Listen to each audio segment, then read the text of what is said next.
Cher Père Noël, j'ai été sage cette année et j'aimerais... je vous ai dit de dégager là, hein. C'est pas possible ça, on peut plus être tranquille dans son podcast. Et la vie privée, hein. Et le droit à la déconnexion. Vraiment, franchement. Regardez plutôt la rencontre du grumlième type là.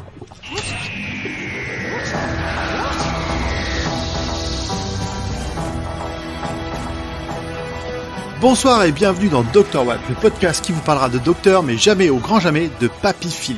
C'est une maladie dont on sait que Audrey est affectée, mais on ne la shamera pas sur le sujet. Oh. Enfin bref.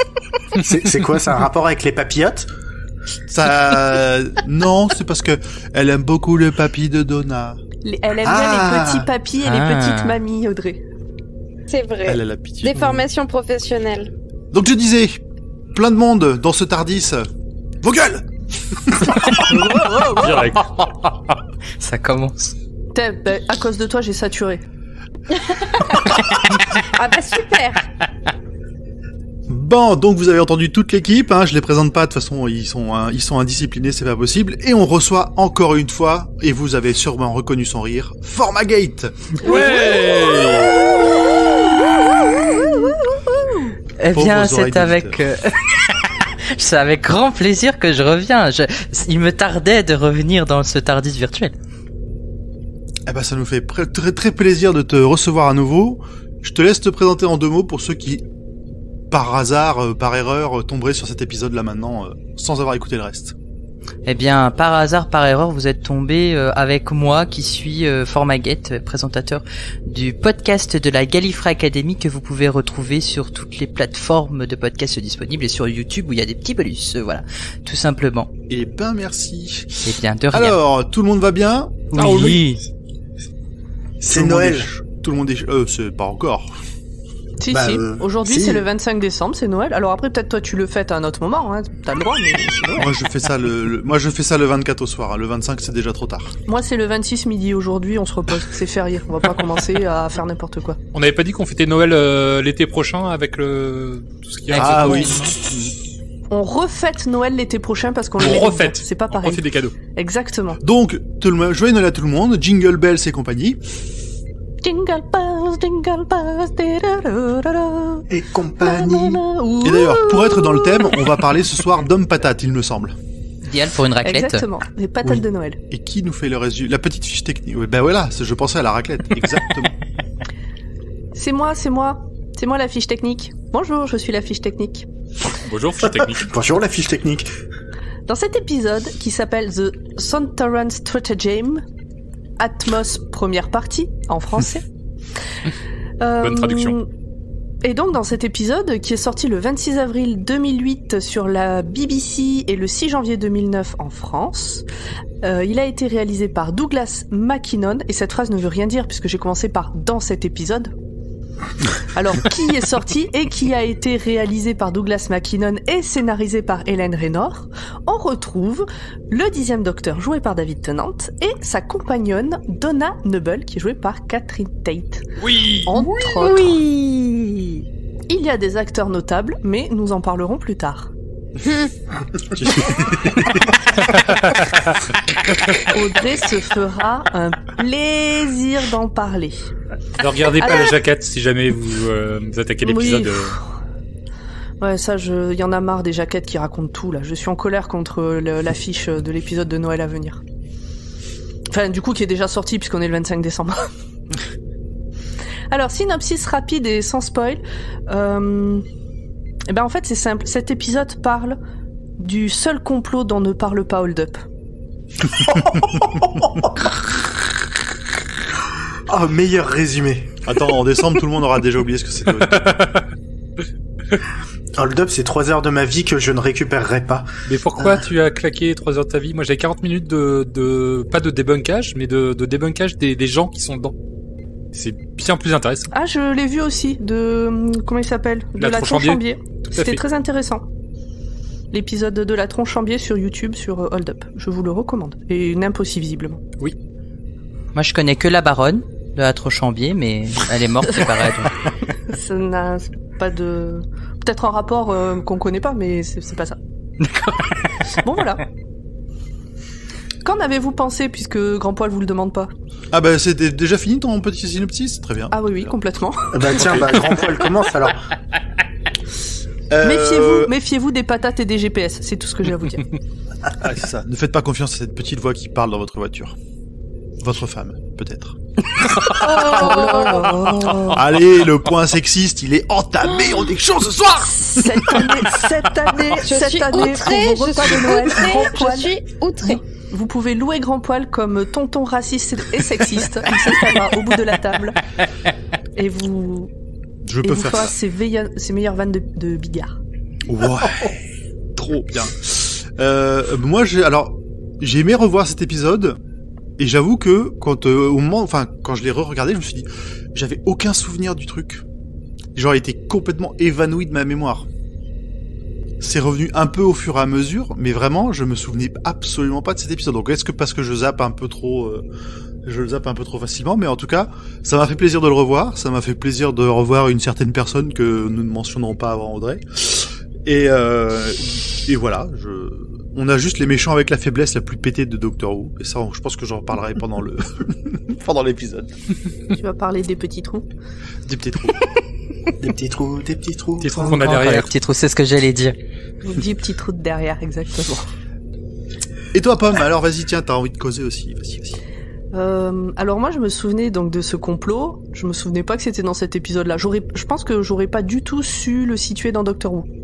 Ce complot-là. Peut-être même je l'aurais mis plus tôt, genre avec Rose. Donc bon voilà. Bon, je savais que c'était pas le cas puisqu'on les a vus récemment, mais vraiment j'arrivais pas. Vu que ça s'est pas passé avec Rose, j'arrivais pas à le replacer dans Doctor Who. Donc voilà, maintenant je sais. Il est sympa à regarder. Il est couillon quoi. Voilà. J'ai bien aimé le revoir. Après c'est pas. Donc bien, mais pas voilà. C'est pas celui que tu vois, genre il faut absolument le voir. On n'est pas là non plus. Ok. Format, qu'est-ce que tu en as pensé? Bah moi j'adore. Déjà la saison 4 c'est une saison que j'ai maté et regardé parce que Donna, parce que c'est une des meilleures saisons de la New Who tout simplement. Et revoir les hommes patates m'a redonné du baume au cœur parce que ça fait bien longtemps qu'on n'a pas eu de vrais épisodes avec les hommes patates et là même en parlant des classiques et là ça fait du bien un peu de rire. Mais oui. Non, j'avoue, ils sont dans leur comportement, ils sont suffisamment excessifs, ridicules pour donner envie de rigoler. Mais c'est ça. Mais c'est ce qui fait le charme du sontarien en fait. Ouais. Depuis les classiques, ils sont comme ça. Est-ce que cet épisode, c'est pas aussi, encore une fois, un petit pied de nez, enfin pas un pied de nez, une petite critique du colonialisme, de la politique coloniale anglaise? Hein? On en reparlera. Ok, très bien. Ok. Là, comme je ça, vois je l'ai pas non plus. Ouais, je mouline, mais je l'ai pas non plus. Je l'ai pas non plus. Et c'est Audrey, pas, je dis pas ça pour rigoler, pardon. c'est ce que je pense. Ah, c'est ce que t'as pensé de... Ok, très bien. Bah écoute, tu nous en diras plus un peu plus tard. Oui. Audrey, que tu pensais de cet épisode?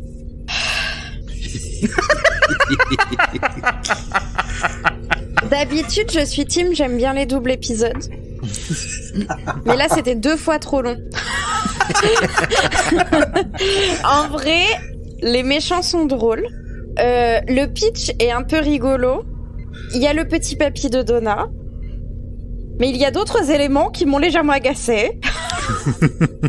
Et, Ah bon ouais, en vrai, c'est critiquer pour critiquer, mais je l'ai trouvé sympa ce double épisode. Je sais pas si ça serait, ça fait clairement pas partie de mes coups de cœur, mais il est quand même sympa. Après, je pense pas que ce serait un épisode que j'aurais envie de revoir maintenant que je l'ai vu.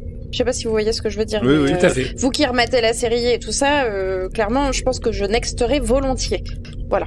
Mais Vu que je m'en souviens pas, je pense que je l'ai nexté un certain nombre de fois quand j'ai revu ces saisons-là, parce que en vraiment... fait, je trouve qu'il apporte rien à l'histoire, à la relation avec Donna ou quoi que ce soit. On n'apprend pas grand-chose, voilà. Mais j'ai bien aimé quand même le voir. Il participe. Pas d'accord, mais Je suis pas d'accord non plus. Ah bon bah soyez pas d'accord. Habitude dans cette équipe. Je vais enchaîner. Il apporte quelque chose au Bah oui, fil voilà, rouge super, de la saison.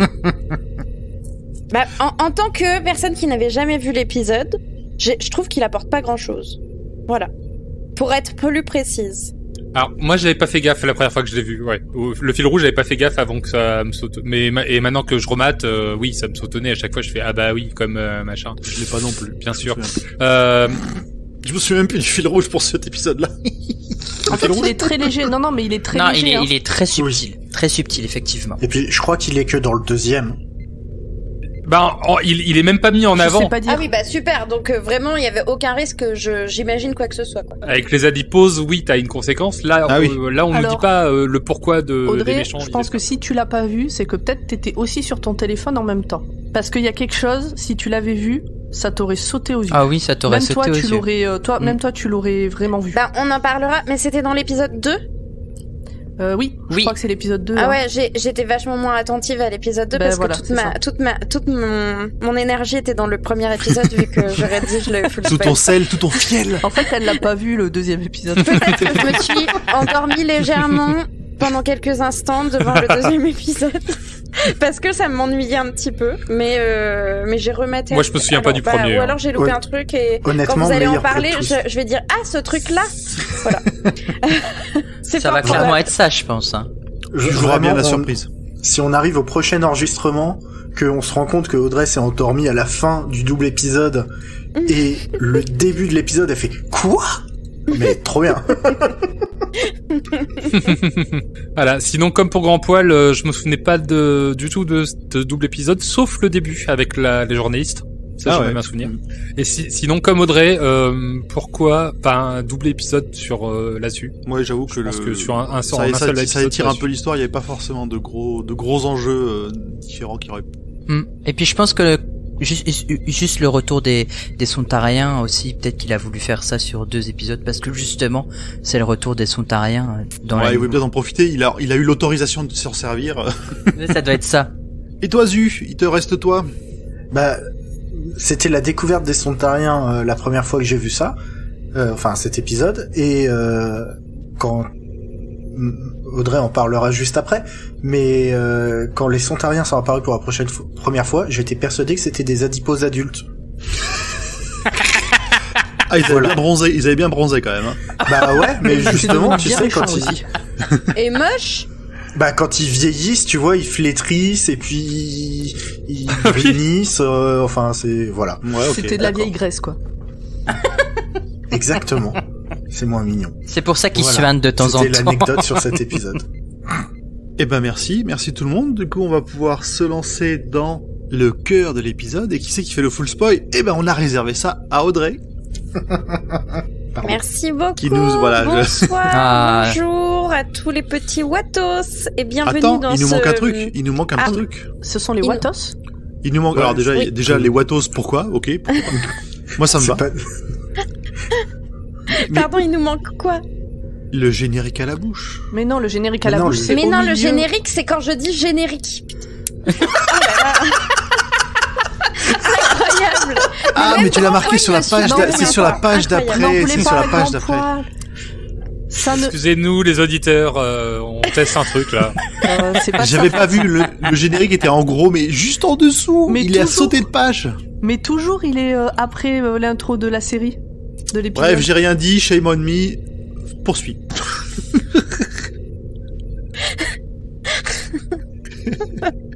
Pardon, je l'ai mis en gros et en fait dans notre conducteur, j'ai juste mis le mot générique en gros, en gras et en surligné jaune pour que Grand Poil puisse le voir. Oui, mais c'est toujours sur la page d'après, je l'aurais raté pareil. Oh là là. Bah achète un plus grand écran, écoute. Bonjour à tous les petits Watos et bienvenue dans ce résumé super sensationnel qui, on l'espère, vous plaira et ne durera pas trop longtemps parce que je tergiverse comme d'habitude. Allez, go! Une jeune femme se fait sortir par des gens tout en rouge. Coucou, on dirait la Casa des Papel sans les masques. Et un petit mec, Ratigan ou un truc comme ça, enfin j'ai pas trop compris au début, dit que c'est pas gentil de fouiller partout. À la jeune femme qui se fait sortir. Il a raison. C'est vrai que c'est pas gentil de fouiller partout. Mais il a déjà une tête à claque. Oui, il a l'air d'être un sacré casse-couille. Il dit que la jeune femme, une journaliste, n'a aucune preuve. La femme répond que Atmo, c'est dangereux. alors là, on comprend que apparemment, on va parler de Atmos dans cet épisode. La femme part dans sa voiture, qui est apparemment contrôlée par Atmos, parce que c'est son genre de GPS où on n'a pas trop d'informations, et que ça peut pas être désactivé. Elle dit alors à voix haute, et c'est vachement plus stylé que mon GPS TomTom dans la voiture, « Je veux aller à Londres !» Et du coup, apparemment, la voiture se met à conduire. Elle demande exactement à se rendre dans les locaux de Unit à Londres. On apprend dans la scène suivante que son nom est Jo Nakashima et qu'elle est bien journaliste. Le petit jeune très très casse-couille propose de tuer la femme. Et du coup, pendant ce temps-là, elle essaye de contacter Unit, là où elle se rend, et elle laisse un message vocal parce que, comme évidemment dans toutes les séries, tous les films, tous les bouquins, quand t'as absolument besoin de joindre quelqu'un, impossible de le joindre, tu tombes sur sa boîte vocale. Bon, après, ça ressemble aussi à la vraie vie, mais bref. Oui, qui téléphone encore dans la vraie vie, de toute façon? C'est clair. Tous mes clients. Apparemment. La campagne. Donc, elle laisse un message vocal sur à Unit, là, ce truc, et dit qu'il y a eu des disparitions bizarres, plein de gens morts en voiture, et... Quel hasard, sa voiture qui était contrôlée par Atmos fonce droit vers la Tamise et plouf. Serait-elle devenue incontrôlable? Ou Atmos aurait pris le contrôle? Oui, sachant que juste avant, le petit jeune qui a l'air casse-couille, qui avait pas l'air en très bon terme avec Jo Nakashima, a proposé de tuer la meuf. Oui, c'est vrai que c'est une coïncidence légèrement étrange. Pendant ce temps, dans le Tardis, on a Donna qui fait ses cours de conduite accompagnée avec le docteur et elle est trop contente parce que c'est Donna et qu'elle est toujours trop quelque chose. Ça tente grave car elle passe apparemment trop près des années 80 et j'ai trouvé ça rigolo. Oui, elle a failli le casser. Mais oui. Et le docteur il est en mode oh et oh attention à mon Tardis. Et là, un truc un peu surprenant dans le Tardis, c'est qu'il y a un téléphone qui sonne. Alors on se dit, le Tardis est donc vraiment une cabine téléphonique, mais non, c'est un téléphone portable. Super. En plus, ce n'est même pas le portable du docteur. Donc là, ça commence à sentir mauvais et je sentais qu'il y avait un petit peu une couille dans le pâté. Et c'est Martha qui appelle le docteur pour qu'il rapplique sur Terre. Maintenant, près d'elle, tout de suite. Super génial. On le sent là, on le sent. Ah, on te sent heureuse. Enthousiaste. Comme Donna quand elle conduisait le Tardis. Enfin non, pas du tout du coup. Non mais pour vous expliquer juste la mise en situation, j'ai cherché le nom de l'épisode sur Google 5 minutes avant de le regarder. Et j'ai vu la jaquette de l'épisode, de l'image principale, 5 minutes avant de le regarder, et je me suis dit, ah les salauds, c'est pour ça qu'ils m'ont collé le premier épisode de ce double épisode. Non. C'est mérité. Non, ils ont été gentils, hein. C'est un hasard. Et là, générique. Ce générique vous est proposé par Formagate.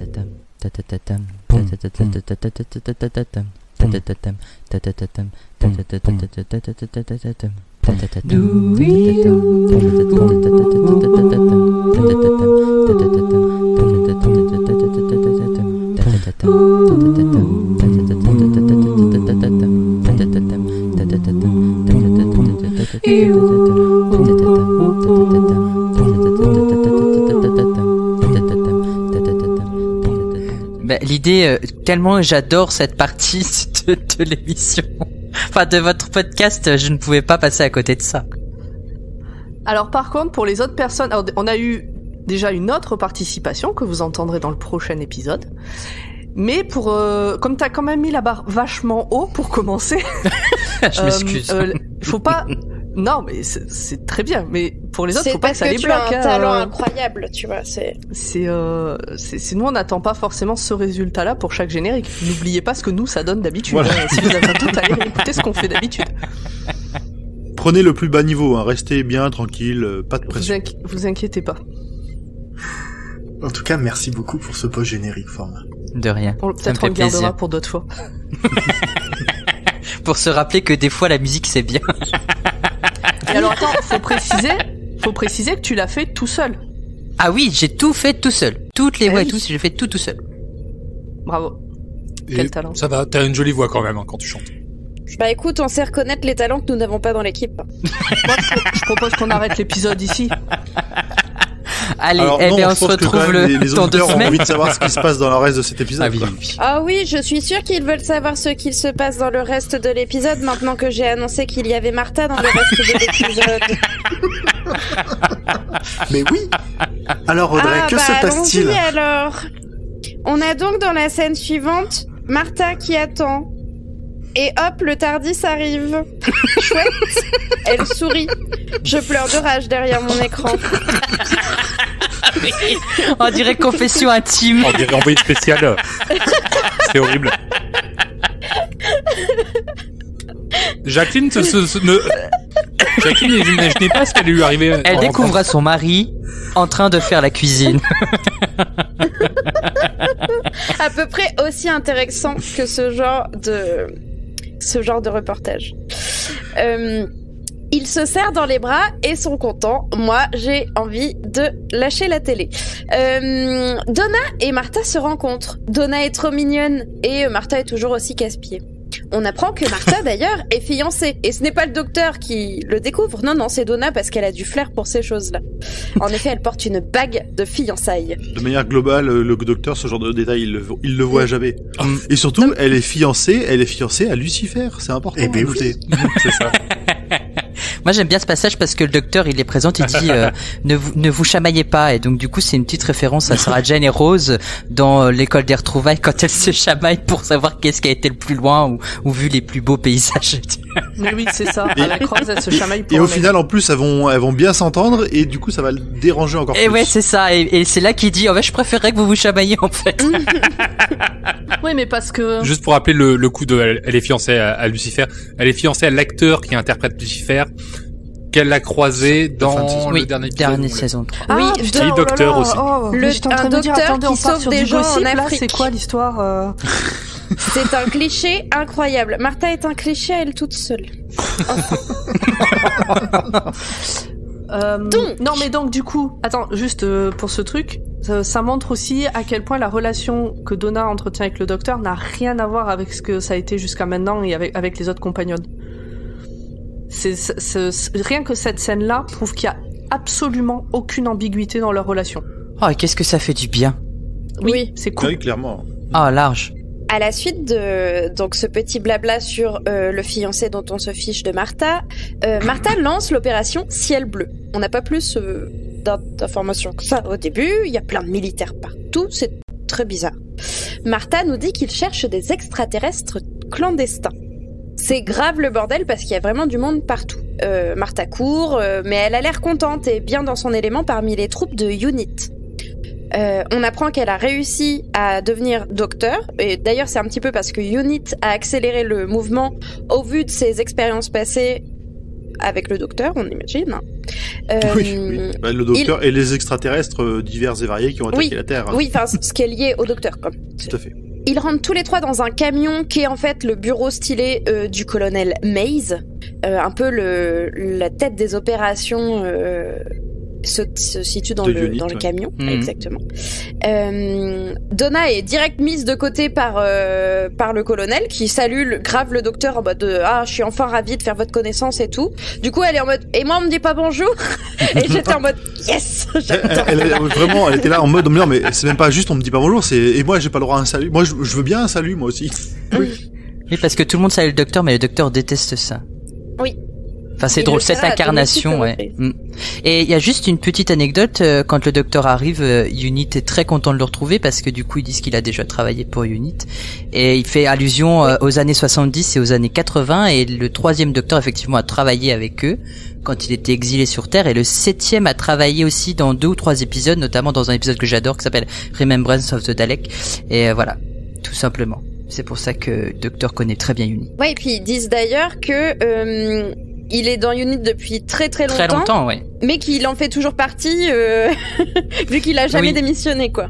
Et je crois fait toujours partie du personnel, c'est ça. Ouais, je crois que sa carte de visite, quand il la sort dans un autre épisode, il porte encore la photo du 3e docteur. Oui. Je trouve ça drôle. C'était l'époque où il avait la Woo Mobile, non? C'est ça, il avait Bessie et après il a eu la Woo Mobile, effectivement, ouais. La Woomobile, la vache. Oh, elle est trop bien. Si vous voulez aller chercher sur Google, vous tapez la Woomobile et elle détonne. Enfin, j'adore ce véhicule qui a dû être utilisé une ou deux fois et tout, mais j'adore. Ça vole et tout, les effets spéciaux de l'époque, quoi. Ah, ça vend du rêve, hein. Ouais. Doctor Who, quoi. Je trouve que Format vend bien du rêve de choses qui peuvent nous décevoir en ligne. Oh la vache. C'est un peu mon travail.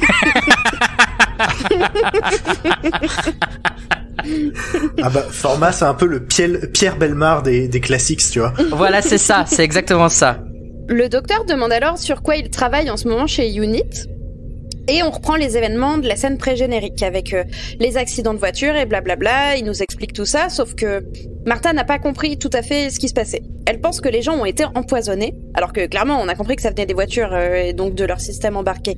Mais bon, c'est pas grave, il y a trop de coïncidences pour elle, je pense, et ça va au-delà de ses compétences. Le fait que toutes les personnes aient eu des accidents de voiture dans des voitures équipées d'Atmos, mais bon... en même temps, surtout. C'est en ça même qui temps, était le le même point soir. le plus choquant. À des endroits complètement opposés sur le globe.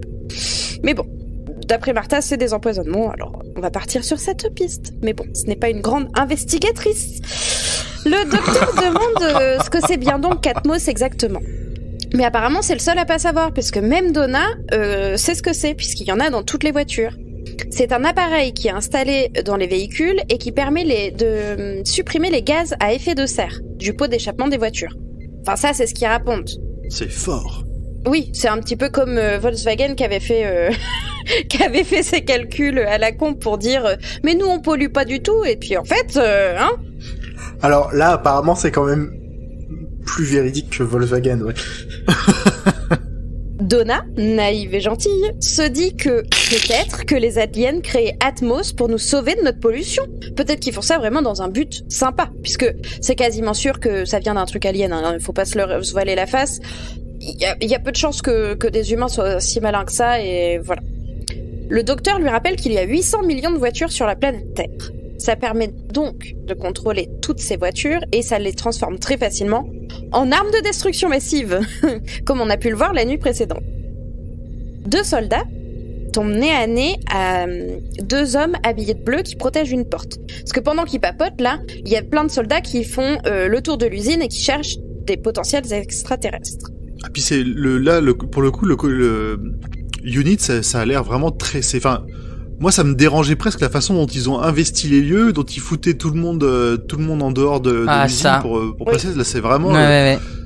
C'est que enfin, on sait que c'est militaire, mais là, c'est vraiment... Ils ont tous les pouvoirs, quoi. Mais Unit travaille toujours comme ça, hein. Travaille toujours comme ça, même leurs premières apparitions avec le 2e docteur, quand il y avait des Yétis dans les métros de Londres, obligation enfin, ils ont pris le contrôle, vraiment le contrôle. Oui, j'ai bien parlé de Yétis dans Doctor Who. C'est pas une illusion, ça. Non, mais le Camoulox Yéti dans le métro de Londres dans Doctor Who. Pourquoi pas.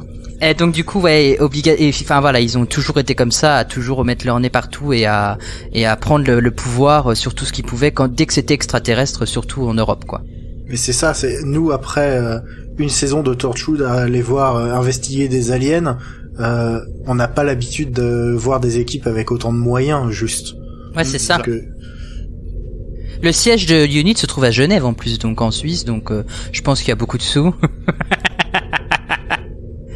Ils sont quand même mais ça, depuis autant très équipés que longtemps, les vraiment, Avengers, hein. Quand le docteur il était chez Unit, il avait tout le matériel dont il avait besoin, dès qu'il demandait, il l'avait, quoi. Ils ont vraiment les moyens. Unit a vraiment les moyens, quoi. Et ça commence à installer la suite de la saison. Exact. Ah oui, quel plaisir. Donc, je disais... Mes chers auditeurs... Ma bonne Audrey, t'es pas au bout de tes peines. Mes chers auditeurs, si vous êtes dans le même cas que moi et que vous découvrez Doctor Who comme je découvre Doctor Who, s'il vous plaît, envoyez-moi des messages sur les réseaux sociaux pour dire tu n'es pas seule, Audrey. Parce que des fois, je sais qu'ils parlent de choses que tout le monde, ils se connaissent tous en plus, donc ils savent tout les uns des autres et ils savent tout de Doctor Who. Et moi, je suis là bêtement à dire voilà. On dirait quelqu'un qui parle d'un complot, quoi. Mais vous complotez contre moi. Hold up. On entend donc une voix qui, je suppose, est celle de l'extraterrestre, qui propose d'ouvrir les portes et de laisser passer les 2 soldats. Donc ils entrent dans une pièce assez sombre, avec de la lumière à moitié bleue et violette et tout ça, c'est assez bizarre, mais vous allez voir que ça a son importance. Au milieu de la pièce, il y a un genre de grosse cuve en métal avec de la vapeur qui en sort. Le 2e soldat dit au premier de ne pas y toucher et d'attendre les renforts. Ça, c'est vrai, c'est une bonne idée. Par contre, ça se met à cogner à l'intérieur de la cuve. Alors du coup, on voit la cuve qui s'ouvre très doucement. Ça m'a paru très long, mais au final pas tant que ça. Et à l'intérieur de la cuve, apparemment, ça pue, ça sent mauvais, puisque c'est ce que disent les 2 soldats. À l'intérieur de la cuve, il y a un gargouillis vert. Vous savez, comme quand vous faites un prout dans le bain. Je me demandais ce que tu voulais dire par gargouille vert. J'ai l'image. Attends. Souvenez-vous de SOS Fantôme 2. Quand tu fais un prout dans la scène de la baignoire. Gargouillis vert, Audrey, faut que tu vois un docteur. Non mais j'avais une image beaucoup plus mignonne en tête. Genre, tu prends un bain, t'as mis une bombe de bain et dedans, ça sortait du bleu et du jaune. Du coup, ton bain, devient vert. Et tu fais un explosion de couleurs. Et bleu, ça fait un gargouillis vert. Et voilà. Il y a quand même une histoire de prout au final. Audrey, tu fais des proutes arc-en-ciel dans ton bain, du coup. Ouais. Ça me donne envie d'aller prendre un bain. Ma baignoire est à Strasbourg, alors ça va pas être pour tout de suite. Nous espérons que vous passez un bon repas de Noël. C'est la dinde qui est pas passée. Vu que cet épisode sort le 25 décembre, il sera écouté plus ou moins, pour la majorité des gens, entre le 25 décembre et le 31 décembre. Tout le monde sera dans des états de prout terribles. Donc, tout le monde sait exactement de quoi parle Audrey. On est avec vous parce qu'on sera tous dans le même bain. Par contre, vous êtes obligés de nous les envoyer. On veut des Envoyez-nous vos photos, voilà, c'est ça. Oh, on veut pas de photos. Non, oh là là, oh là. Non. Je refuse de faire ce tri sur les réseaux sociaux. Je refuse. Envoyez-les à format si vous voulez pas. Et puis je ferai un retour après. Une petite note sur 10. Le meilleur gargouille vert que j'ai vu de ma vie. Non, mais là ça devient dégueulasse. Allez, on avance. Dans le bain vert, il y a un espèce d'homme trop bizarre qui en sort. Sans yeux, la bouche à moitié cousue, on dirait qu'il est pas terminé. Un Ken pas sec. Non, mais non, il a la bouche encore à moitié collée et tout, c'est dégueu. Ouais, c'est ça, c'est Ken qui sort de l'usine en fait, qui est pas encore sec pour être posé sous le sapin de Noël. Ah ouais, il est vraiment qu'à moitié sec là. Ouais, c'est ça. Et il a un cordon ombilical qui sort de son dos, enfin de sa nuque plus précisément. Et plouf, il recoule dans l'eau. Alors jusque-là, ça n'a rien de très impressionnant pour l'instant. Non, jusque-là, tout est normal. Et là, on a un patron extraterrestre qui arrive. Ploum, ploum, ploum. Donc on ne peut pas voir sa tête parce que il est dans une combinaison complète qui a l'air assez résistante. Et il a un genre de pistolet laser. Et il nous dit, à voix haute, que aucune arme à feu ne peut fonctionner dans cette zone. Alors forcément, les 2 soldats, ils se retrouvent un petit peu coincés, parce qu'ils ont juste des armes à feu. Parce c'est que quand même des humains. fantastique, ces armes-là qui empêchent d'autres armes de fonctionner. C'est vraiment... Ça. Mais c'est un signal qui empêche le cuivre, qui fait gonfler le cuivre, et du coup, à partir du moment où tu l'actionnes, ça fait gonfler le cuivre et il peut plus passer dans le baril. C'est le Cillian Cordalen. Mais donc ça devrait quand même te péter à la gueule la première fois que tu dis. Mais enfin bon. Ça reste Doctor Who. Est-ce que dans Stargate, c'est la même techno? Nous ferons une étude de projet sur les armes de Stargate un autre jour. En attendant, on peut voir l'extraterrestre qui attaque avec son pistolet laser un premier soldat et puis l'autre soldat ensuite, et ils ne peuvent plus du tout sortir leurs jambes. Je trouve pas ça très très sympa pour comme première phase d'attaque, surtout que après tout, comme dirait Donna, mais ils sont gentils, c'est juste pour nous empêcher la pollution qu'ils sont là. Les 2 hommes en bleu. On ne nous dit pas tout. Les 2 hommes en bleu qui gardaient la porte rentrent à leur tour dans la pièce. Le patron extraterrestre lève son casque et on voit qu'il a une grosse tête. À ce moment-là, j'ai compris ce que vous disiez quand vous parliez de patate, mais on ne le voit pas vraiment encore. C'est vraiment juste un gros zoo. Donc on n'a pas plus d'infos que ça sur qui il est. Un gros quoi? Un gros zoom, elle a dit. Un gros zoom. Sur ses yeux, Ah, sur j'ai ses entendu yeux. un gros zou. J'étais là, mais merci. Mais non. Un gros quoi, t'as dit? Un gros zoom. Mais ça Enchaîne. Mais non. Mais à chaque fois, il y a Format qui parle ou qui rigole et je t'entends pas. Attends, je vais monter ton son, mais c'est celui de Format. Je suis désolé. Ah non, c'est pas un reproche, mais c'est ce qui se passe à chaque fois. Alors attends, je baisse le son de... Ah oui, il est au maximum, ok. Je baisse le son de Format, je monte un peu le son de Zu. Vas-y, tu disais quoi? J'ai cru que Audrey avait dit un gros zou. Ah, moi Donc j'étais là, mais non. j'avais compris un gros yeux. Je dis, mais non, il y en a deux. Qu'est-ce qu'elle raconte? Bah super, Alors, en plus, vous il se pensez regarde. vraiment que j'écoute les trucs qu'à moitié. Oh. Il a deux yeux et les yeux se regardent l'un l'autre. Oui. Ah, il a un strabisme, mais dans le dictionnaire, là où il y a écrit strabisme, il y a cette photo-là. Un strabisme convergent. Ah, mais il est sublime. Il est à l'image du personnage. On retourne dans le bureau avec le docteur. Il analyse le truc et il discute d'armes à feu avec le colonel et il dit qu'il n'aime pas les armes à feu. Martha, elle, discute avec le docteur et Donna arrive. Elle dit qu'ils n'ont pas cherché au bon endroit. Il y a un classeur d'arrêt maladie qui est totalement vide. C'est quand même dingue, pas un seul arrêt maladie dans une si grosse entreprise. En Angleterre, n'est-ce pas? t'as de feignant. Donna est vraiment super maline. Vous trouvez pas?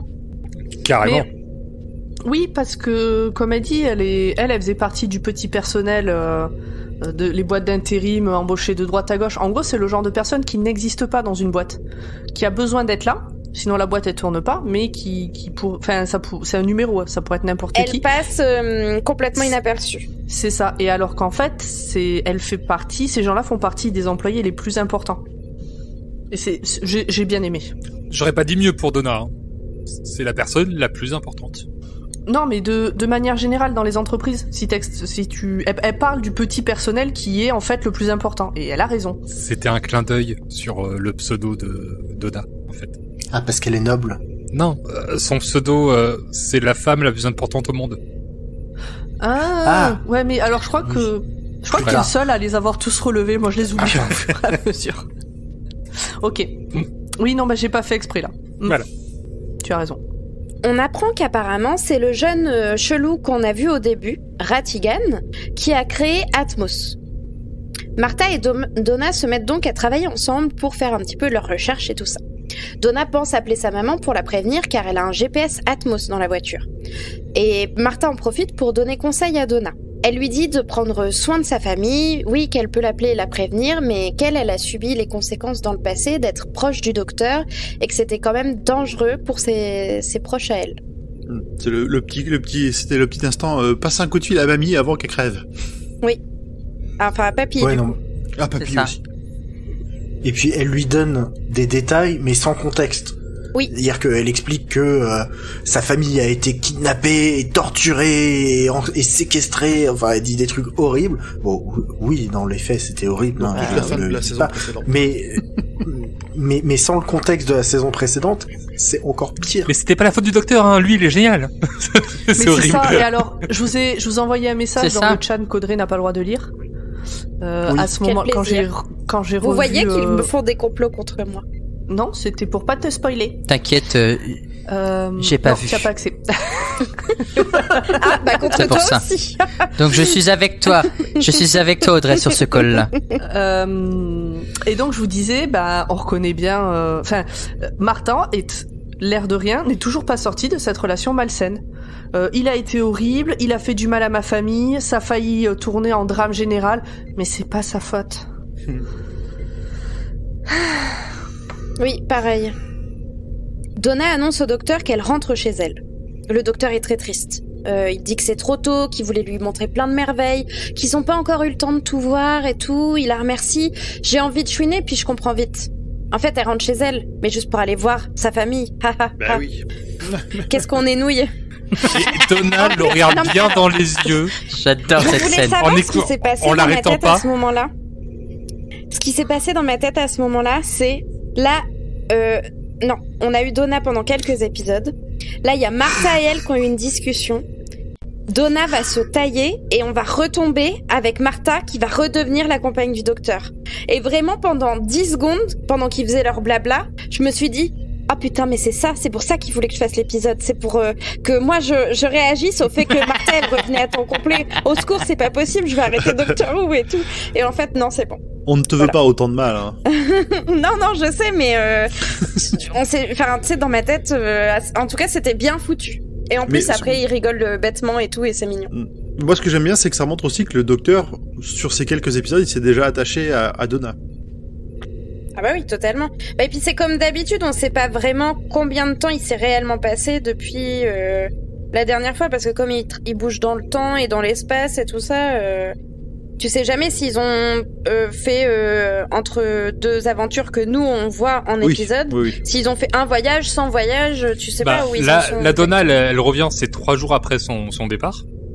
Ouais. Et oui, visiblement, au niveau de la complicité et des aventures qu'ils ont vécues, c'est fait plus que 3 jours. Ouais, sauf que 3 jours après son départ, potentiellement, ils ont voyagé 15 ans ensemble. Oui, voilà, c'est ce que je dis, c'est que voilà, ça fait 3 jours, mais visiblement, ça fait pas 3 jours qu'ils vivent des aventures, quoi. Pendant que le docteur et Martha papotent, Martha inspecte un Polonais qui travaille 24 heures sur 24, si on en suit ses réponses. Ah, quel salarié exemplaire. Attendez, c'est pas un peu bizarre, 24 heures sur 24 ? Il a pas l'air normal du tout, ce monsieur. D'ailleurs, il ne cesse que de répéter qu'il est ici pour travailler. Donc, clairement pas une réaction tout à fait humaine, si vous voyez ce que je veux dire. Tout à fait, il est très... On est d'accord que ça n'a rien à voir avec le fait qu'il soit polonais, ce que t'es en train de dire. Non. Je préférais lever le doute au cas où des gens sont en train de se dire cette Audrey, elle est bien, elle dit les choses. Non, c'est juste que c'est la seule information personnelle qu'on ait sur lui pour l'identifier comme ce monsieur-là. Donc c'est pour ça. Si jamais, messieurs, dames, si jamais en entendant Audrey vous a dit enfin elle dit les vraies choses, arrêtez d'écouter ce podcast, s'il vous plaît. Merci. Je pense pas que des gens vont se dire ça, ou alors vraiment... Enfin bon, ça, on ne sait pas qui nous écoute. On ne sait pas. Les 2 gardes qui se sont fait un peu lobotomiser tout à l'heure viennent chercher Martha pour aller voir le colonel Mays. Enfin, ça c'est ce qu'il raconte. Pendant ce temps, Donna arrive chez sa maman et son papy pendant que le docteur part voir le jeune prodige qui aurait créé Atmos. Donna croise des voisins-voisines dans son ancien quartier qui la saluent et tout ça. Et elle a des flashbacks de ses aventures avec le docteur. Et on revoit même les petits marshmallows adiposes. Oh et hop, voilà son petit papy en face d'elle. Il lui fait des grands signes, elle est très émue et il a l'air très ému aussi. Il lui ouvre grand les bras pour lui faire un câlin. C'est très mignon, j'ai un petit peu envie de pleurer à ce moment-là parce que je trouve ça très très chou. Surtout... J'adore la gestuelle du papy. Oui. Parce qu'il est hyper vif, mais en même temps hyper papy, quoi, hyper raide. Il est hyper papy. T'as l'impression qu'il est, qu'il sort tout, il est toujours en descente de cuite. Il est toujours tout rouge. Il a le visage toujours tout rouge. Il est anglais. Il a le visage d'un papy, quoi. Ah, il est anglais, pardon. C'est ça. C'est toujours un ressort à moitié compressé, tu vois. Oh, moi j'adore ce personnage, il est tout mignon, il est vraiment génial. Ouais, il est vraiment. Et sa petite fille fait des choses que lui n'aurait jamais pu faire en fait. Enfin, ne peut plus faire aujourd'hui et qu'il aurait tellement aimé faire, voyager dans l'espace, tout regarder. On le voit bien au tout début de la saison 4 quand il regarde les étoiles et tout. Même dans l'épisode de Noël quand il dit moi je reste ici même avec la reine parce que là-haut ils vont pas nous atteindre les martiens, je sais pas quoi. On voit qu'il a quand même un petit penchant pour le monde extraterrestre et je trouve ça génial, il est vraiment super son grand-père franchement. 100% d'accord. Le petit papy, meilleur personnage de cet épisode. Martha rentre dans la pièce violette bizarre de tout à l'heure, vous savez, celle avec la cube verte qui bloblote. Elle essaye de sortir, mais c'est pas possible parce que les gardes qui avaient l'air sympas jusqu'à présent, ils la retiennent à l'intérieur. En même temps, pendant que Martha se fait enfermer dans cette pièce, on a Donna et le papy qui papotent. Et son papy lui pose plein de questions, il est curieux, il lui conseille de rien dire à sa mère à propos de ce qui se passe, évidemment. Il croit sa petite fille, il est sûr de ce qu'elle raconte et puis il lui fait confiance à 100%. Évidemment, pendant que Donna et son papy discutent, sa mère arrive et elle parle, elle est désagréable comme d'habitude. Qu'est-ce que je la déteste, je ne peux pas la supporter. Autant la mère de Martha à côté, c'est une crème. C'est dire. Ouais, c'est chaud. Elle est complètement exécrable, même avec son Ah oui, non, père. elle est est vraiment affreuse, hein. conne, quoi. Ah, tu crois que j'ai pas vu que tu bouffais Oh, en je suis cachette dans la obligé. voiture? J'ai trouvé les emballages. Ouais, c'est ça. Franchement, Tellement je peux toxique, rien, je peux pas tellement payer toxique. plus que je dois payer. Ah, mais c'est exactement ça. Hein. Et puis, j'ai l'impression que ça la fait chier de revoir Donna comme s'il y avait une nouvelle bouche à nourrir et que ça la fait vraiment chier, quoi. Vraiment exécrable comme mère, quoi. Je suis d'accord. En parallèle à cette scène, on a à bord de la Jeep le docteur qui demande pourquoi cette voiture, pourtant militaire, est équipée de l'Atmos, alors que on a compris que c'était potentiellement dangereux. La recrue ne sait pas, toutes les voitures du gouvernement en sont équipées. Ça c'est rassurant pour la suite. Il dit que tant qu'ils ont pas prouvé que c'était dangereux, ils peuvent pas faire déséquiper les voitures. C'est ça. Oui. Mais il est bien, et j'aime bien le personnage de la recrue. Ross. Oui. Même si je me souviens pas de son nom. Ross. C'est Ross. Ah bah, C'est super. Ross. Non, ouais, il est bien. Voilà. Il réfléchit et tout. Ouais, Il, y a une Oh, bonne il est bouille. vachement bien, c'est il un est bon une bonne personnage. bouille. Lévrier 43. Le docteur et lui arrivent donc à l'université du petit génie qui aurait inventé Atmos. Évidemment, le docteur il s'engouffre à l'intérieur, il réfléchit pas 3 secondes et il est comme un enfant au pied du sapin de Noël. Car il y a plein de choses trop géniales à l'intérieur, des outils de mesure, des trucs de calcul, enfin moi j'y comprends rien, mais en tout cas le docteur il a l'air dans son élément. Il discute avec le jeune et découvre qu'il se sent très seul car c'est quand même pas facile d'être vraiment intelligent et d'être un petit génie et d'être incompris de ses pairs. Mais pas si seul que ça, apparemment, car c'est impossible qu'il ait inventé seul avec les technologies actuelles le Atmos. Tout. Franchement, on a failli avoir pitié de Ratigan à ce moment-là. Failli. Failli. Juste aimer que ce Vous trouvez fut pas possible. que Ratigan, ça fait nom de personnage de dessin animé avec des animaux anthropomorphes? Mais c'est un méchant dans un dessin animé Ratigan. Genre des rats. Ah, je savais Ouais. pas. C'est dans quel dessin animé? Basile. Genre, c'est Basile détective privé. J'ai jamais vu. Basile Ratigan, c'est le méchant rat. Mon esprit hostile, mes coups faciles ont fait les titres des journaux de la Je sais pas s'il s'appelle Ratigan en anglais aussi, mais effectivement, c'est ça, c'est Ratigan. J'ai jamais vu. Moi, je suis Team Fievel. Désolé. Ah, Fievel, arrête, je vais pleurer. Excellent. Fievel, le Nouveau Monde, Fievel au Far West. Mais bien sûr. Mais Voilà bien sûr. quoi, des classiques. Et du coup, est-ce qu'on pourra pas faire un rat parallèle, justement, comme c'est un peu un rat de laboratoire pour les Sontariens? Peut-être. Bah, Je dis ça, je dis rien. Ce qui est bien avec Ratigan, c'est qu'il fait à la fois Eminus et Cortex.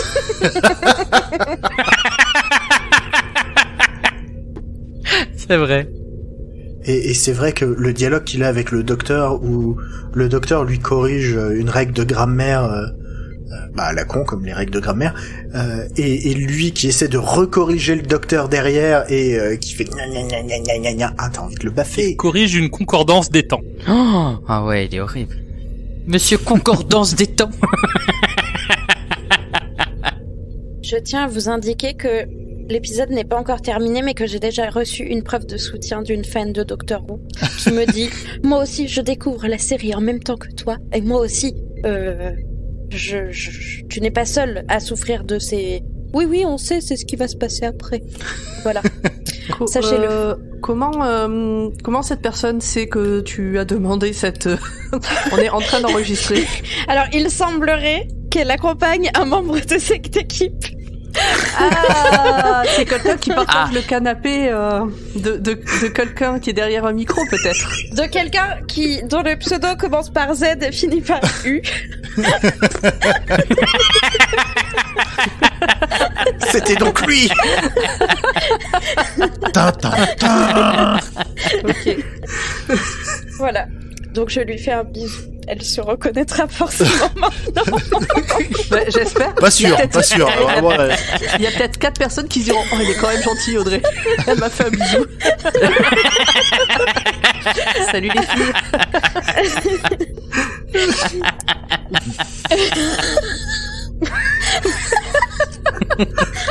Alors, ce sera pas la personne qui partage mon canapé qui... ce sera Zu. Laissez les bulles là où elles sont, s'il vous plaît. Ah, cet épisode qui n'en finit pas. On a fait la excusez-moi, moitié. On a fait la moitié de qu'il fallait essayer de pas tergiverser, puis voilà Oui, ce que je fais. on tergiverse pas trop. On diverge. Ça va, c'est différent. écoute, je suis efficace. Bon, On est à la moitié en du parlant full spoil. d'efficacité, Poursuis. on a le docteur qui parle au petit génie, Luc, et qui lui fait remarquer qu'il y a quelque chose d'étrange dans son salon. Un gros bloc en genre de métal avec des lumières violettes qui nous rappellent une certaine pièce. C'est Un suspect. truc super discret. Hein, Oui, vraiment, en plus qui fait la moitié du salon, hein, clairement. Qui fait 4 mètres par 3 mètres. Le docteur rentre dedans et dit tiens, c'est vraiment étonnant, on dirait une capsule de téléportation.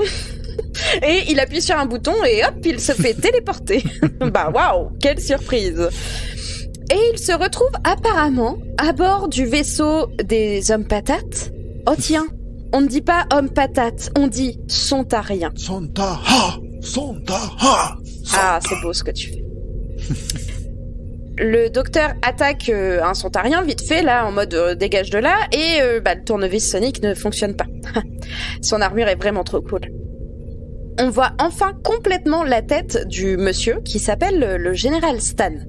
Stan l'invincible, plus exactement. J'adore la vanne du docteur sur Stan l'invincible. C'est vraiment pas terrible comme nom. Qu'est-ce qui se passe une fois que tu seras vaincu? Tu t'appelleras Stan le plus si invincible que ça? C'est ça. Ça m'a beaucoup fait rire. C'est exactement. On apprend ensuite que cette race de clones est en gros le peuple armé extraterrestre. Ce sont des super soldats. Ils se nourrissent par la nuque.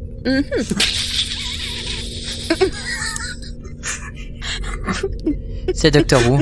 Grand poil à une fuite. C'est Noël, on retombe. C'est Noël, on retombe en enfance. Oh là là. On a dit nuque avec un K, oui. Ouais, c'est ça.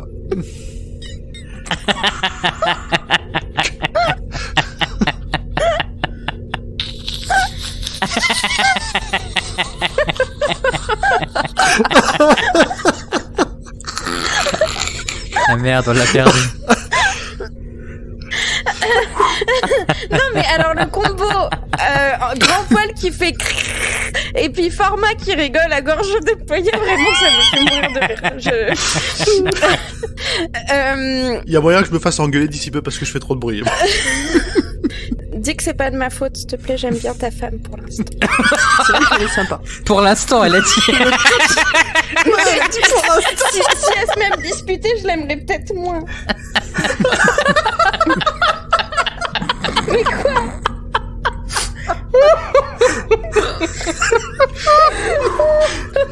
Un matin, ils vont se réveiller dans le lit, il y aura une tête de sontarien coupée, tu vois.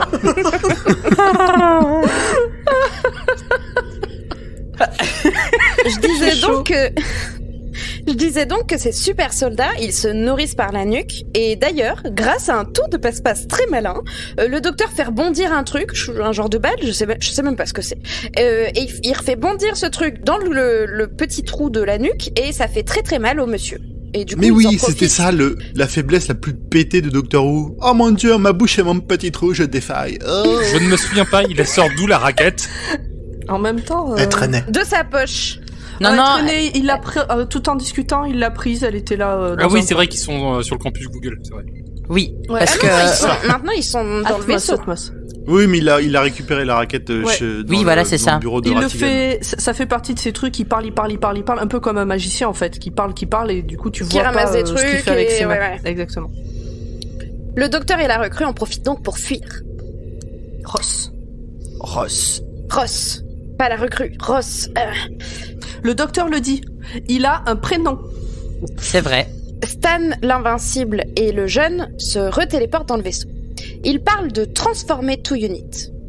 On retrouve Martha, qui était bloquée, vous savez, dans la petite pièce violette, là. Bah maintenant, elle est encore en pire posture, vu qu'elle est attachée dans un genre de chaise chelou avec un casque sur la tête.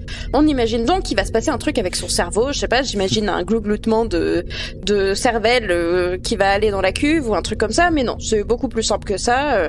On a la main qui sort de la cuve verte, puis elle replonge dedans, puis on a en parallèle le génie de Atmos, enfin, que j'ai... John? Tom? Non, Luc. Luc. Presque. Atigan. T'inquiète, moi après, dans le prochain épisode, j'appellerai Marc.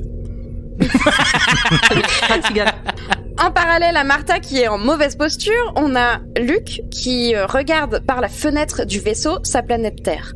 Le commandant lui dit dis au revoir, dis bye bye à ta planète parce qu'on va la détruire. Et on apprend aussi à ce moment-là que le docteur est un ennemi des Centauriens lui aussi et que les Centauriens n'ont pas participé à la Grande Guerre du Temps. Moi d'ailleurs, dans cette scène, j'avais l'impression de revoir des scènes de la saison 1, quand Rose regarde sa planète mourir dans la fin de la Terre. Il y avait aussi l'épisode où Adam Mitchell le regarde dans un jeu interminable, là, quand il a son truc sur la tête. Et une dernière fois, toujours dans sa saison 1, avec Linda avec un Y, quand elle se fait exploser par les Daleks. Il y a toujours aussi cette image de la Terre vue d'un vaisseau spatial. Oui, il y a aussi la scène du Titanic. Aussi. Ouais, aussi. Oui. On me fait remarquer à l'oreillette que depuis tout à l'heure, je dis Centarien alors que c'est Sontarien. Je suis désolée. Pardon. Pas de problème. Moi, je te pardonne en tout cas. Oui, c'est aussi. gentil. Je crois qu'en anglais c'est Santaran en plus, alors. Ah bon j'étais pas tout à fait dans l'erreur. J'écoute pas tout à fait, je crois. On continue. Allez, c'est presque. C'est le dernier kilomètre. Vas-y Audrey, tu peux le faire. Retour avec Martha, qui était en mauvaise posture, le Sontarien lui annonce que dans la cuve, il y a son clone, et qu'il clone même sa mémoire. En effet, ce qui sort de la cuve, c'est un double d'elle-même. En parallèle, on a le petit génie, qui veut du mal au docteur, qui se rend compte que sur la Jeep, où il y a lui et Ross... Effectivement, Ross. Oui. Ah, ça y est, bon, ok. Le véhicule conduit tout seul, que les portes sont fermées, et le docteur comprend enfin qu'Atmos est programmé pour faire l'inverse que lui dit le docteur. Donc, plutôt que de dire « Ne va surtout pas dans la rivière !» à son GPS, il dit « Fonce vers la rivière !» Et hop, la voiture est détruite, mais au moins le docteur et John ont pu sortir de la voiture. Enfin, Je l'appelais John, mais c'est Ross. C'est vraiment très con, Atmos, quand même. Incroyable, quoi. C'est vraiment très con parce que, en fait, c'est assez facile à détourner comme... Non, mais on en parle de cette grosse explosion qu'il y a quand la voiture est détruite. Cachez-vous ici!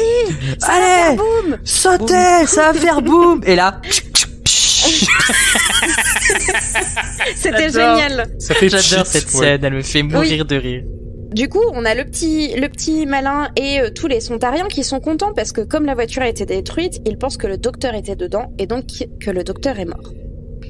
On a aussi Martha qui a été dupliquée et son clone va faire on ne sait pas trop quoi dans les locaux de Atmos. Le docteur va chercher Donna. Le docteur et Papy se rencontrent. Enfin, ils se connaissaient déjà puisqu'ils se sont déjà croisés plutôt. Oui. Papy dit « Prenez bien soin de ma petite fille, prenez bien soin de Donna, car c'est la seule petite fille que j'ai et qui a intérêt d'y faire attention. » Alors avant ça aussi, le petit papy, comme tu dis, il est rigolo parce que donc il lui serre la main, il fait une poignée de main extraterrestre. C'est vrai. Il est au taquet, on dirait un gamin, c'est trop marrant. Oh, j'adore. Le docteur bidouille la voiture de la maman de Donna et elle se met à fumer. Ah bah super. Bonne idée de bidouiller la voiture. Les Sontariens s'apprêtent à descendre sur Terre. Et est-ce que je vous ai déjà dit que j'aimais le papy de Donna? Parce que malheureusement là, il est en mauvaise posture parce que le docteur a tellement bien bidouillé qu'il est coincé dans la voiture, qui se met à beaucoup fumer. Toutes les voitures se mettent à fumer partout.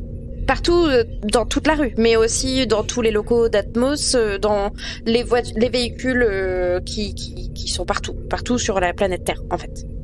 Partout. Bah là, il y a Cortex qui a enfin lancé son plan de domination mondiale. Hein. Ah bah oui, là c'est sûr. Surtout que Martha dit l'attaque a commencé, donc on comprend que c'est sûrement Minus. Wow.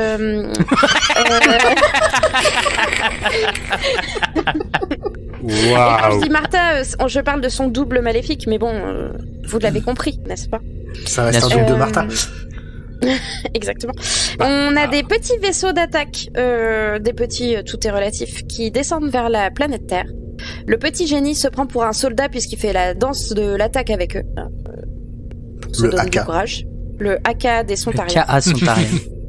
Et le docteur est au milieu de la rue, complètement découragé, ne sait pas quoi faire, pendant que Donna essaye d'ouvrir la voiture à son papy. Voilà, c'est la fin de l'épisode. Quoi? Un cliffhanger? Oh non! Incroyable. Oh là là. Pour un double épisode, c'est vraiment pas classique. Bah si, justement, c'est classique.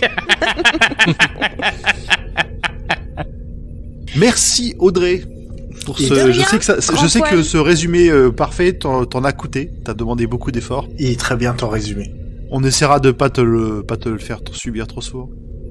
Oh bah pas de problème.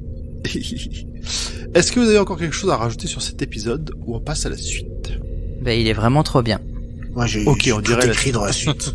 Ok. Et alors, on va passer au détail que vous avez probablement loupé. C'est la première fois que vous voyez l'épisode, mais pas nous. Qui se lance? Allez. Donc, depuis le début de la saison, on vous dit, à chaque fois qu'il y a une bagnole, globalement, que dessus, il y a un autocollant Atmos. Et bah maintenant, vous savez pourquoi. Oh putain, j'avais jamais vu. C'est vrai? Mais on le dit On depuis le début. Mais C'est On l'a vrai. jamais dit une seule fois dans un épisode. et Ah, si, j'ai jamais si. fait attention. Dans Ah, les si, infos, si. en plus, on le dit assez régulièrement. Dans l'épisode de Pompéi, on le dit pas. Ok. Ok. Mais Là, d'accord. Là, et l'épisode des août non plus, non? non, bah non plus. Donc, Pour le coup. Ok, on l'a peut-être dit une fois alors. Donc on l'a dit dans le premier épisode. Bon, voilà. Le seul que Non, j'ai mais non, mais entendu, vous allez en me faire fait. douter. Il y a un moment, vous allez me faire douter quand même. Hein. Et maintenant, vous me faites douter à savoir si c'était dans l'épisode de Noël ou pas. Mais ça me Moi, paraît je sais quand que même un peu gros. je l'ai relevé plus d'une fois depuis le début de la saison. Alors, est-ce que je l'ai dit? Je Du pense coup, qu'on je l'a sais pas pas. dit. Hein. Franchement, pour de vrai. Pour avoir souvenir d'avoir écouté l'épisode 1 de la saison 4 de premier épisode de la saison 4 de Dr. Watt, je pense qu'il y a une référence à ça et que même que vous bâchez la pauvre Audrey. Ouh. Merde, ça me ferme nos gueules alors. Shit. Je te le dis à chaque fois, mais j'adore quand tu viens. C'est avec immense plaisir. Qui veut nous parler de Sontarien? Bah, allez, j'y ai. Je sais pas. Alors, les Sontariens sont apparus pour la première fois dans l'aventure de Jon Pertwee, The Time Warrior, en 1973. Ce qui fait qu'au moment de la diffusion, c'est leur 35e anniversaire. En général, les humains qui rencontrent ces aliens pour la première fois les décrivent comme des patates qui tirent des lasers. C'est une race de clones créée pour la guerre et la guerre. Ils se nourrissent d'énergie pure à travers un orifice dans la nuque, avec un K. Cela leur permet de ne pas avoir à faire de pause pendant leur combat, mais cela constitue aussi leur plus grand point faible. Voilà, c'est un peu les orques de l'univers de Doctor Who, ça tape sur tout ce qui bouge, c'est souvent un peu con, mais si on rit d'eux, c'est bien parce qu'on les a pas en face de nous. Moi, ce que j'aime bien du coup sur le fait la seule manière de bien utiliser cette faiblesse, c'est d'avoir dit que justement, ils sont obligés du coup de toujours faire face à leurs adversaires. Ils peuvent jamais leur tourner le dos. Ils peuvent C'est pas s'enfuir. C'est un Déjà peu dans comme- les classiques. C'est un peu comme les tanks dans la Première Guerre mondiale. C'est ça. Ça peut avancer, mais c'est tout. C'est En ça. gros, c'était des... Mais en fait, moi, ce qui me fait rire, c'est que ils ont pas participé à la plus grande guerre, c'est-à-dire la guerre Ouais, du Ouais. temps. Mais c'est bien les... sûr, ce sera expliqué dans les Dans infos le en plus prochain de l'épisode Alors, suivant. est-ce que quelqu'un peut me dire ce qu'ils foutaient à ce Parce que, moment-là? ouais, Moi, j'ai juste ils vont s'en plaindre de pas y avoir participé. Ouais, il y a une petite d'accord, anecdote ok. aussi Non. sur The Time Warrior, l'épisode avec Jon Pertwee, c'est aussi le premier épisode de Sarah Jane Smith, qui accompagne Jon Pertwee par hasard dans son TARDIS et il est ramené dans le passé. Et le fait que les Sontariens soient des orques, il y a aussi une autre espèce qui est un peu plus bêta que les Sontariens, qui s'appelle les Ogrons et qui sont aussi un peu des orques, mais eux ils ont des vraies dents et ils sont toujours accompagnés des Daleks. Et dans les classiques, les Sontariens font un peu plus flipper que dans la série New Who, où ils font plus réalistes. Ah, mais dans les classiques, les Sontariens, on dirait des... Pour le coup, les patates sont très flétries. Et ouais, c'est ça, c'est exactement ça. Ils sont gris en fait, ils sont C'est gris. très sale. Ouais. Et les Ogrons, on vous en avait parlé dans l'épisode, dans le premier épisode de Martha, où on parlait des Judoon qui remplacent un peu les Ogrons dans la New. Ah mais les Tout Judoon sont tout est plus bien. intelligents que les Ogrons, hein. Oh là là. Mais quand je dis vraiment, les Ogrons, c'est vraiment des bêtas qui suivent les ordres des Daleks comme des gros bêtas, quoi. Et à côté, vraiment, les Sontariens sont intelligents, quoi.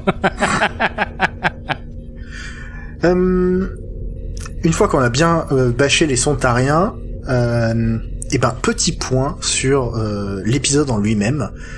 Hélène Raynor, la scénariste de ce double épisode, a également écrit à l'époque un épisode qui nous avait marqué. C'était le double épisode de Daleks in Manhattan, donc dans la saison précédente.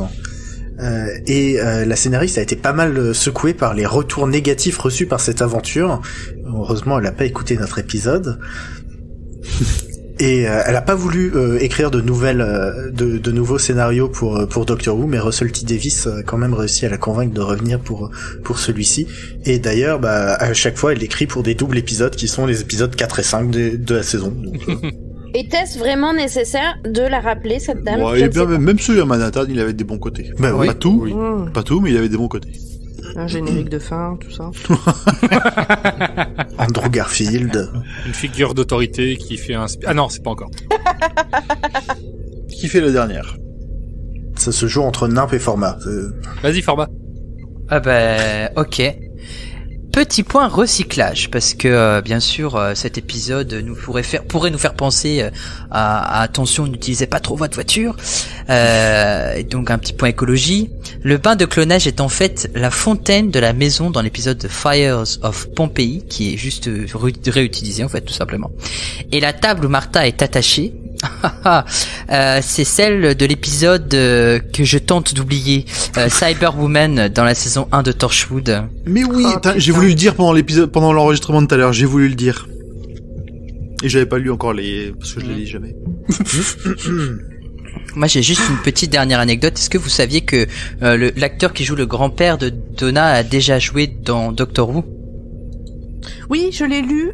Il a joué dans les années 60, non? Exact, en 1966. En fait, il a pas joué exactement dans la série, mais il a joué dans un film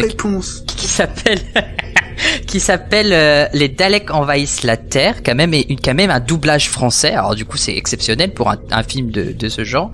Et donc du coup, c'est le deuxième film de l'histoire des Daleks. Donc c'est carrément une réadaptation en fait de l'épisode en lui-même où la petite fille du docteur quitte le TARDIS, et lui il joue le rôle, je ne sais même plus de son nom parce que c'est un rôle assez random. Il arrive comme ça dans le TARDIS parce qu'il veut appeler la police, et voilà. Et le TARDIS n'a pas du tout le même ressemblance intérieure que le TARDIS du docteur dans la série originale, voilà. Mais c'est les films qui sont hors chronologie, c'est ça, avec ouais, c'est ça, l'acteur qui joue dans Star Wars là, non? Avec Peter Cushing qui a le rôle du docteur et qu'on appelle Docteur Noor en VF. Docteur Noor. Oui, okay. Docteur Noor. C'est une traduction random, mais je pense qu'à l'époque il savait pas très bien ce qu'il doublait. Mais voilà, il ne sera apparu que dans le film numéro 2 et pas dans le film numéro 1. Ah oui, du coup c'est hors chronologie.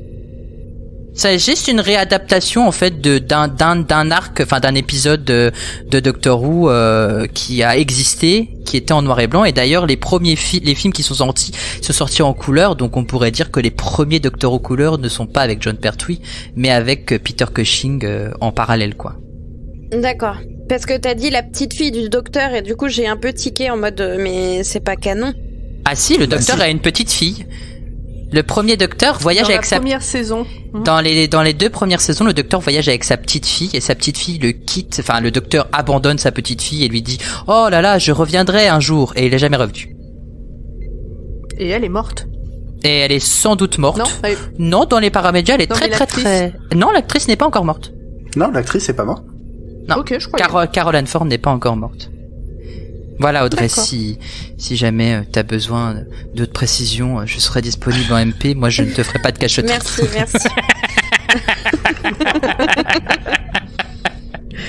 Voilà. Eh bien, format 2022. L'outline de Doctor Who. Eh ben, merci tout le monde pour cet épisode. Oula, on n'est pas loin du record là, je pense. Hein. Le roi Steven, on vous regarde. Non, je parle pour Dr. Watt. On est hors concours, hein. On a fait 6 heures, c'est bon, ça va. Il y en a un qui est en train de dire, attends, leur donne pas des mauvaises idées, là. Oh bah, si tu nous lances, on peut y aller, hein. Écoute l'épisode des 50 ans. L'épisode des 50 ans, 6 heures. Ok. Bon, je crois que on finira que tous les deux. Pas de problème. Ah bah j'ai l'habitude, à l'académie on fait 3 heures, Oui, alors... moi aussi je fais le roi Steven, hein, puis c'est même moi qui parle le plus, alors tu vois, t'inquiète que je peux te faire du 6 heures sur Doctor Who. Hein. Étonnant.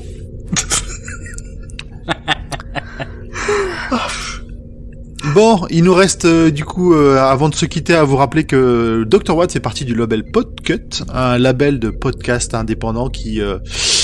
on est combien déjà maintenant? On est 25? Yep. Nous sommes... Oui, 25. On a un Patreon, Podcut, patreon.com/podcut qui permet de, si vous avez envie de donner un petit peu de monnaie, nous permet de préparer des événements, d'organiser des choses, principalement maintenant quand on sera déconfiné pour de vrai, parce que là effectivement on fonctionne tous à distance. Qu'est-ce que j'oublie? Je sais plus.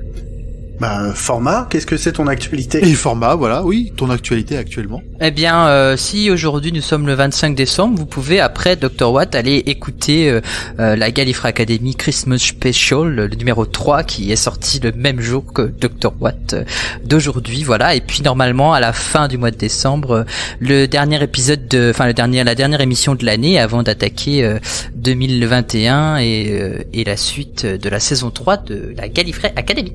Dans l'épisode de la Gallifrey Academy, t'as dit de venir écouter Dr. Watt parce que t'es dedans? Eh bien, je n'ai pas encore enregistré la Gallifrey Academy, donc je le dirai. Ouais, on vérifiera. Oh là là là là. Vous êtes toujours en description et j'ai toujours une pensée pour vous et à chaque fois, la plupart du temps, on parle de vous. C'est gentil. C'est gentil. Ouais, j'ai fait de la pub pour mes collègues parce qu'on est tous unis dans cet univers qui est si difficile à faire connaître. C'est ça, voilà, dans l'amour de notre Dieu à nous. Ce Dieu que personne ne comprend, mais seuls les Whovians comprennent. Bon, bon appétit à tout le monde, hein. Ben oui, remettez-vous bien. Bonne fin de journée, soirée, ou comme Noël, vous voulez. bonne année si jamais on est autour du 31. Bonne digestion, hein. Ou peut-être retour de vacances, donc plutôt début 2021, et puis voilà. Et on se retrouve dans 15 jours. Dites-nous ce que le Père Noël vous a apporté. On veut tout savoir. À dans 15 jours. Bye bye. Bye bye. Ciao. Merci beaucoup.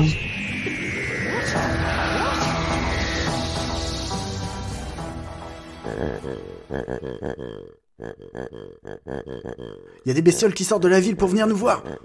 Ah, c'est pas bon. Qu'est-ce qui vous dit qu'ils sont tous comme votre Grumly, là? Peut-être qu'ils sont gentils?